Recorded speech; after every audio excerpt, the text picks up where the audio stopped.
is Steve. He's fresh out of high school, just about to start a new job at a generic office corporation specializing in blue shirts. This isn't Steve's first rodeo. He had a job at McDonald's a few years ago, but now, as an adult, it's time his money went to something more than video games.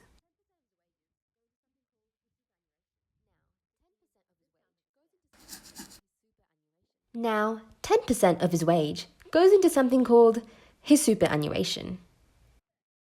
To Steve, this sounds like a scam. However, what Steve doesn't realize is that his money hasn't disappeared.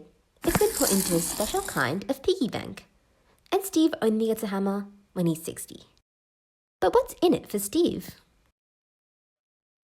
Superannuation is a government initiative that makes sure every Australian worker has a retirement fund they can depend on later in life. It's basically investment into your future. This means that when Steve stops working, he'll still have a reserve of accumulated wealth to tap into, rather than becoming dependent on the government for housing and a pension. But this money isn't just sitting idle for 40 years. Instead, it's turned Steve into an investor in the Australian stock market. Steve Super is now contributing to a $3.5 trillion fund that makes Australians the fourth largest pension fund holders in the world.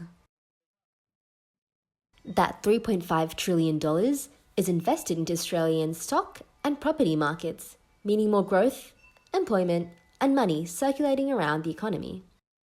More money in the economy means more money for Steve's employer.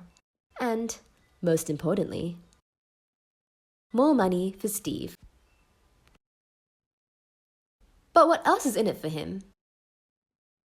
Income put into superannuation is taxed at a lower rate of 15%, along with up to $30,000 in concessional or pre-tax contributions that you can choose to put in each year. Post-tax deposits of up to $120,000 a year can also be made. You're effectively earning interest on money, while reducing the taxes you need to pay, every year. At the age of 60 years young, Steve's ready for retirement. He's not the kind of guy to keep working for another 5 years when he knows he can finally access his super. And he's not the only one who's been earning money. Hello, Steve. Now that Steve has finally retired, he can rely on his superannuation to meet all his financial needs. And when Steve's time on Earth comes to an end, the remaining money in his super can go to a nominated beneficiary, like Steve Jr.